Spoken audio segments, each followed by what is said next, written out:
What's up, YouTube? Is it me or is the cost of everything going up? How are you guys surviving? I need to know. I want to know.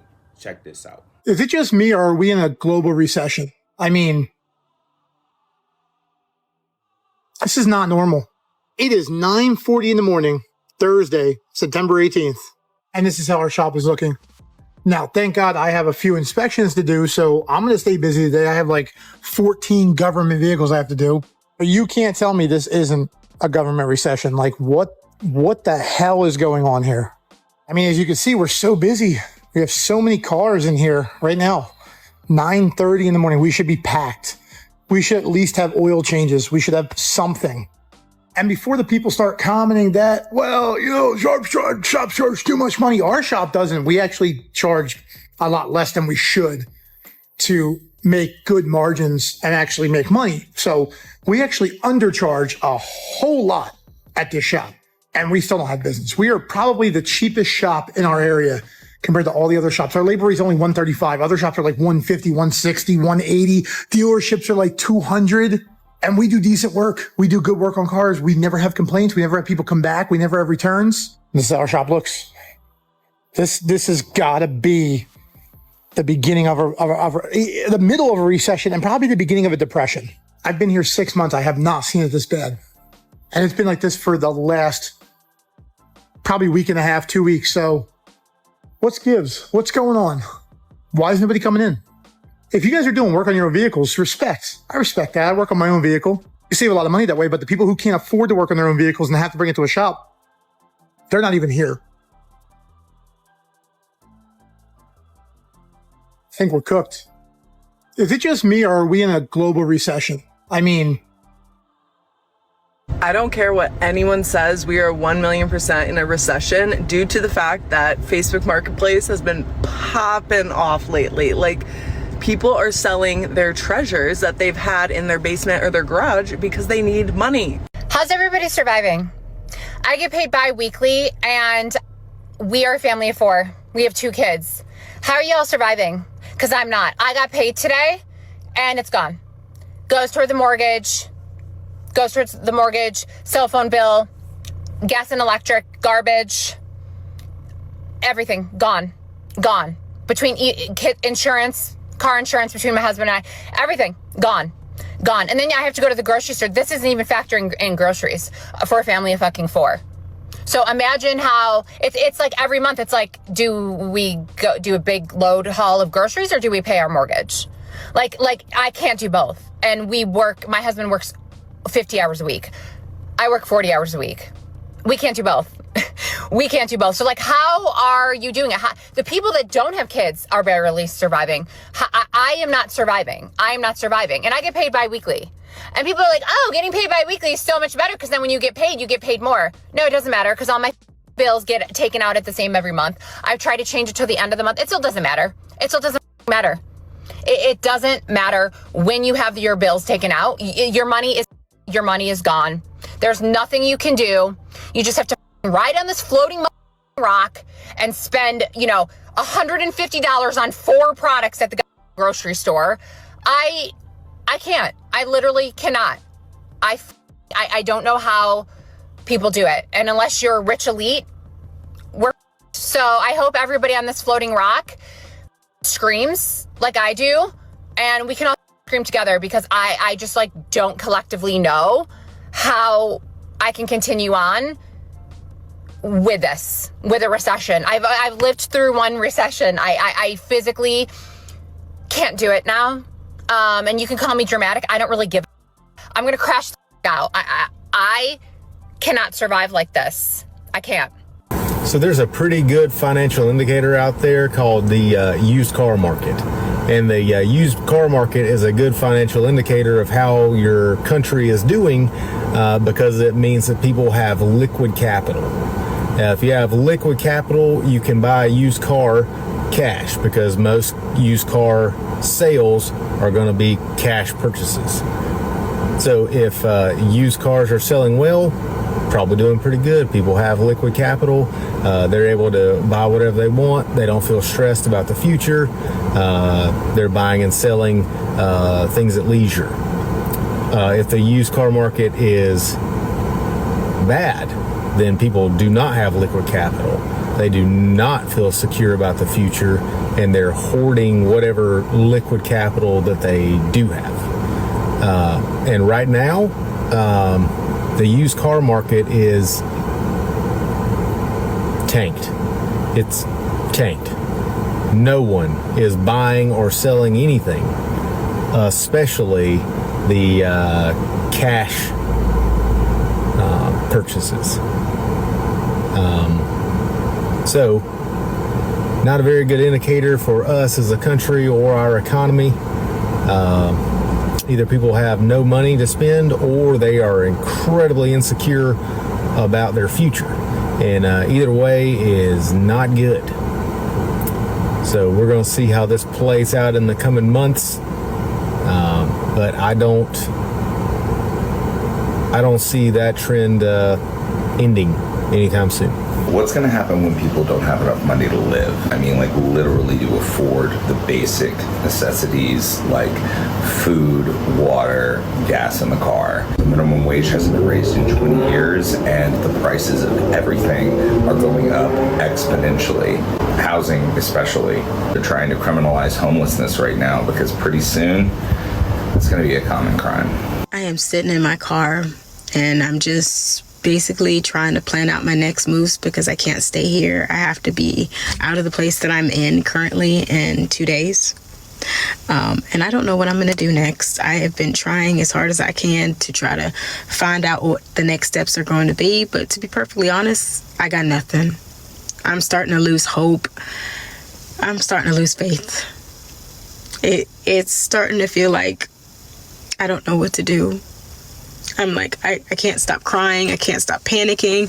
My panic attacks won't start. And now they're starting in my sleep again because this is a hopeless situation. And as positive as I want to be about this, the world is burning and I don't have no degree. I don't really have any good job experience. The job experience I have hasn't gotten anything. I've been putting in applications. Nothing is being done. I don't know what I'm supposed to do. I am legitly scared. Like scared out of my wits because I'm going to be sleeping in my car, living in my car. And I don't even know where that's going to be because eventually this is not going to work anymore. What do I do? What am I supposed to do? We're going to see a massive increase in multi-family homes where kids are moving back home or older parents are moving in with their kids.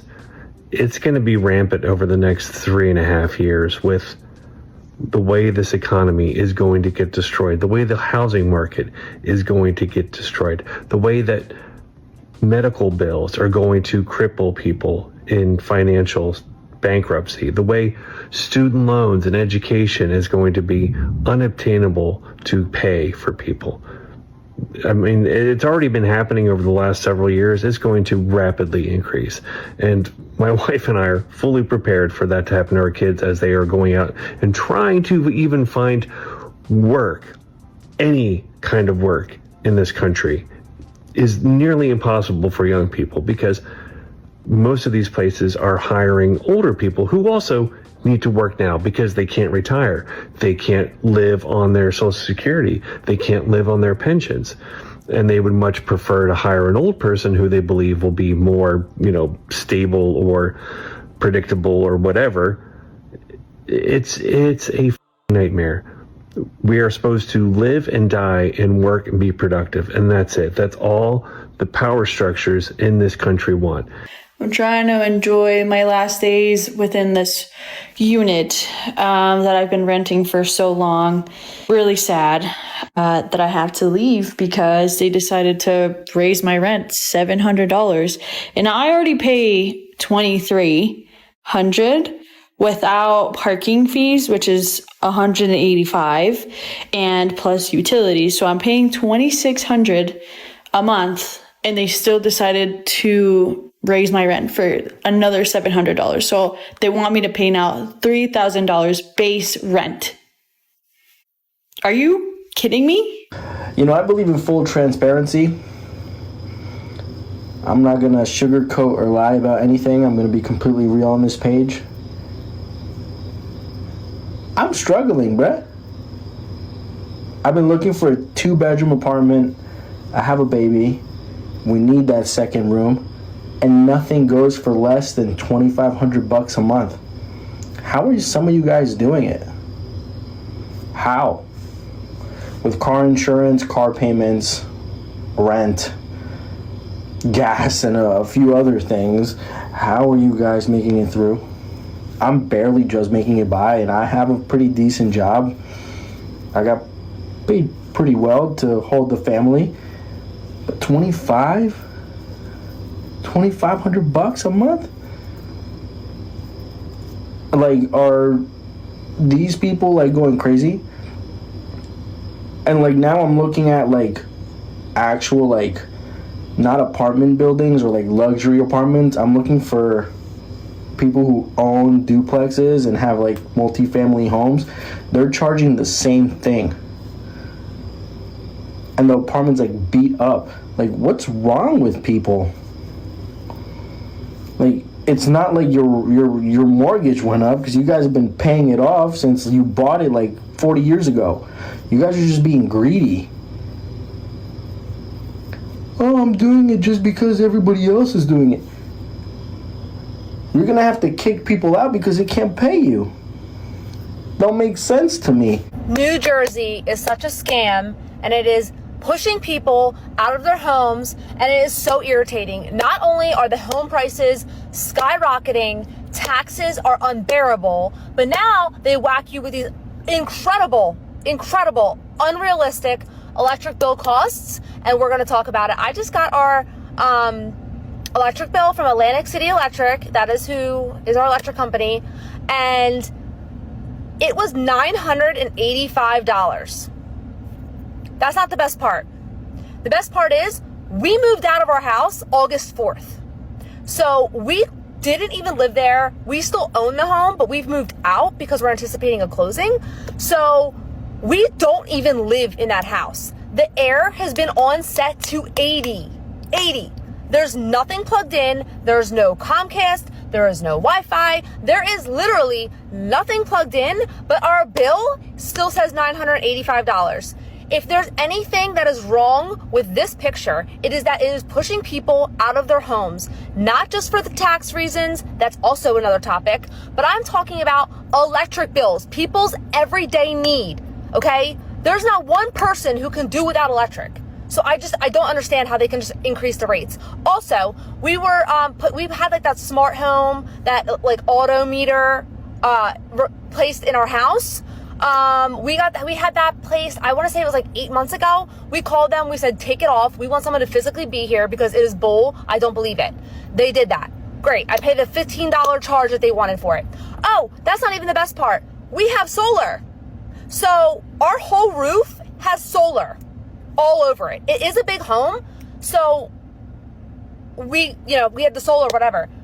And not only were we paying the solar a month, we're paying $985 for electric bill in a house we don't even live in. Are you kidding me? Are you kidding me? I'm dropping the actual charges below. They wanted like $177 for a delivery charge, and then they wanted like $140 for another charge, and then there's like another thing for another charge on top of the $519 balance that when we don't even live there. I literally... And I feel absolutely terrible for the people who literally live paycheck to paycheck and can't control it. Like, you have to have your air conditioning on. What do they expect people to do in this situation? New Jersey is pushing people out of their homes, and it is absolutely devastating. Something has to be done. I'm tired of sitting back and watching. Gas is up, electric is up, gas for the cars is up. Like, everything in the whole entire country is hiking up, especially in New Jersey. If you're not familiar, houses in our area, the taxes are like, well, where I lived, the taxes are like $15,000 to $18,000 a month, depending on which lot you have. So not only are taxes outrageous, now we're faced with electric. Please explain to me these charges. If you work for Atlantic City Electric, explain those charges. What is this shipping charge? You're not doing anything. Like, I'm so mind blown when I saw that bill. Hi, everyone. I thought I'd share another non-traditional economic indicator that is sounding an alarm, and it's absolutely heart-wrenching. And this economic indicator is a surge in pet owner surrenders. Shelters across the U.S. are reporting a surge in surrenders with financial hardship as the primary driver. The financial hardships are happening as there are job losses, as the everyday cost of living has gone up, and also the cost of caring for a pet have increased. The cost of pet food and treats, beds and toys are all affected by tariffs. So institutions like the Animal Care Center of New York has suspended all intake because of capacity issues. The Charlotte-Mecklenburg Animal Care and Control in North Carolina has reported a 43% surge in animal surrenders versus this time last year. And the Chicago Animal Care and Control has reported that if their surrenders continue at the pace they're at in 2025, they will see 3 times the surrenders in 2025 versus 2024 and 6 times the surrenders versus 2023. And on top of this, adoption rates are also declining, which is heartbreaking. So if you have the resources and ability to adopt a new pet, your local shelter likely really needs your help. This message is for the ones that don't watch the news or that don't know that it's right in front of them about this current car market crash. So many people are like, not in my state, not in Texas, not in Florida, not in New York. I work with dealers nationwide, virtually every dealership across the country. And here's the telltale signs that you know we are in a true car market crash. For one, the lots are overfilled. They are filled to the brim. In fact, they're in overflow on their side lots because they're so full. Why? Because cars are not selling. They're sitting on lots an average of over 120 days, and we have not seen that since pre-COVID. Sign number 2, dealers, manufacturers. Dealers are really pumping out that manufacturers are offering 0 to 2% financing right now. We have not seen that since pre-COVID days. The market is crashing and has been crashing since October of 2023. All you got to do is look.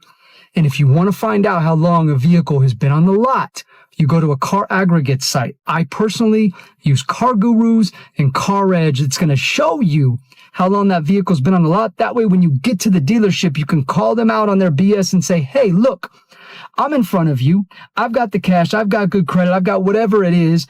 I don't need debt, but you need to sell this car. And this car, I want it. It's been on the lot over 120 days. I want it for X. And I'm seeing discounts up to 40% off. Nashville, Tennessee is struggling right now.